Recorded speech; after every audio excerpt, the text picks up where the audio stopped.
Assalamualaikum warahmatullahi wabarakatuh. Halo teman-teman, selamat pagi.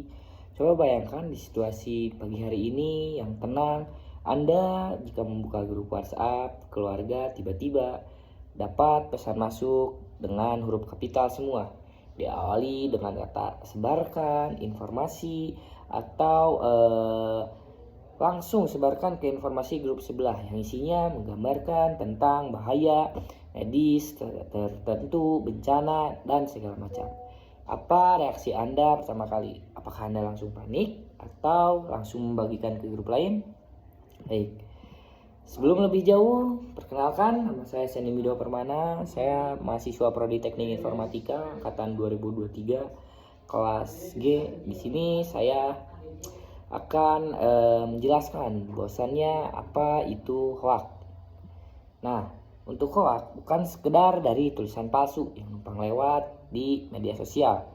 Hoax adalah racun komunikasi yang menusak nalar, memecahkan keluarga, dan bahkan bisa mengancam nyawa. Mengapa kita begitu mudah percaya dan mengapa kita itu mudah percaya dan bagaimana cara kita menghentikan hoax? Baik. Untuk definisi skala dan masalah dalam perhoakan. Sebelum kita melangkah lebih jauh perihal penjelasan apa itu hoax, mungkin saya akan jelaskan sebagaimana rupa apa itu hoax.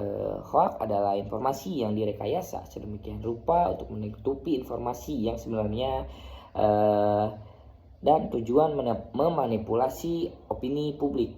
Berdasarkan dari data Kementerian Kominfo, ada beberapa hoax yang diidentifikasi adalah yang pertama yaitu mengenai hoax tentang medis.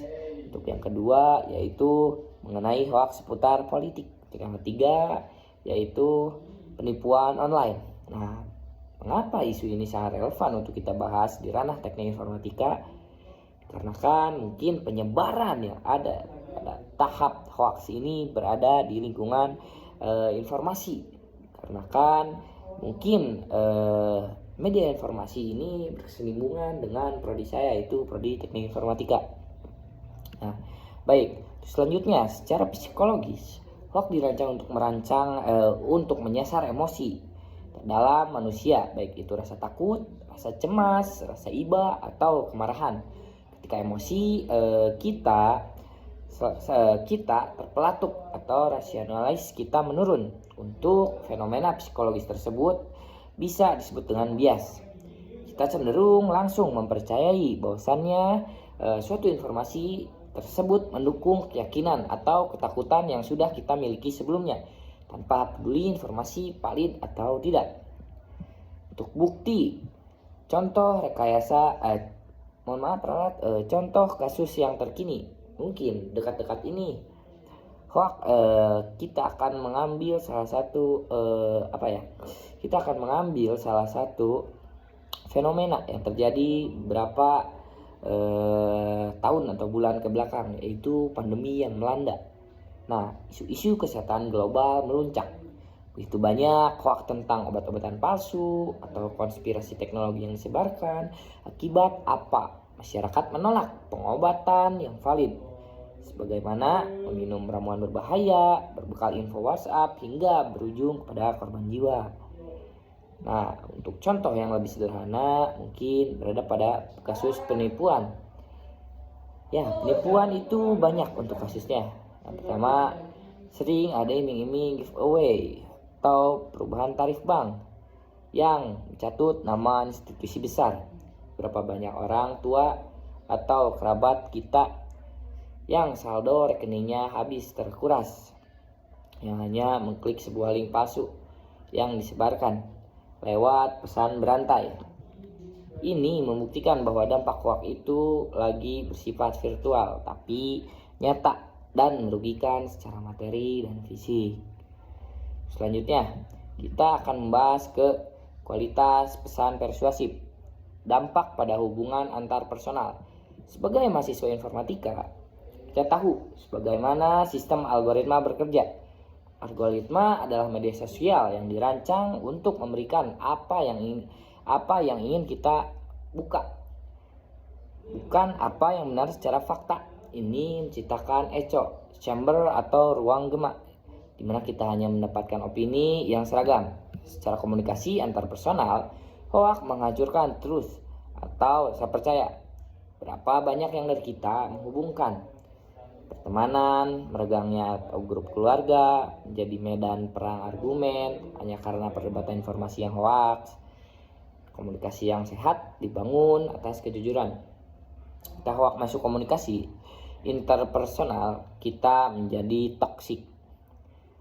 Untuk langkah melawan hoak, lalu apa sih yang kita bisa lakukan untuk kita melawan hoak? Yaitu ada saber. Yang pertama, saber itu S-nya saring sebelum sharing, A-nya analisis sumber daya, B-nya baca utuh, untuk E-nya evaluasi bukti, untuk R-nya rujuk ke situasi, cek fakta. Nah, itu adalah saber. Untuk S, sharing sebelum sharing. Saring sebelum sharing, mohon maaf. Jangan langsung klik tombol bagikan. Tahan jempol Anda untuk beberapa menit untuk Anda men-sharing atau memfilterisasi bahwasannya itu adalah informasi yang valid atau tidak. Yang kedua, ada analisis sumber daya. Siapa yang mengirim? Apakah dia ada di media massa, di Scrabble atau terdaftar di Dewan Pers, atau hanya ditulis blog garisan yang penuh iklan pop-up? Yang tiga, ada B, baca secara utuh. Jangan hanya membaca judul, sifat clickbait atau mancing klik sering jadi judul dan isi berita sekali berbeda. Untuk E, evaluasi buktinya. Apakah ada data pendukung? Apakah foto itu asli atau hasil editan? Kita bisa menggunakan alat bantu seperti Google Research untuk mengecek keaslian foto tersebut. Untuk R, rujuk situasi, cek fakta. Indonesia memiliki komunitas seperti Mevindo atau situasi resmi dan kanal cek kata Kominfo. Manfaatkan untuk teknologi yang sudah Indonesia punya untuk pengecekan bahwasannya ini adalah hoax atau bukan. Keempat, penutup. Kesimpulan, teman-teman sekalian, mengenai hoax bukan hanya tugas perintah, bukan tugas Kementerian Kominfo, atau bukan pula hanya tugas para penegak hukum di era digital kali ini.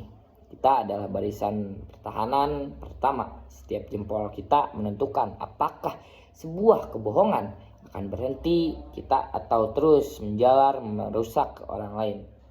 Sedikit mungkin pengertian perihal hoax dari saya. Assalamualaikum warahmatullahi wabarakatuh.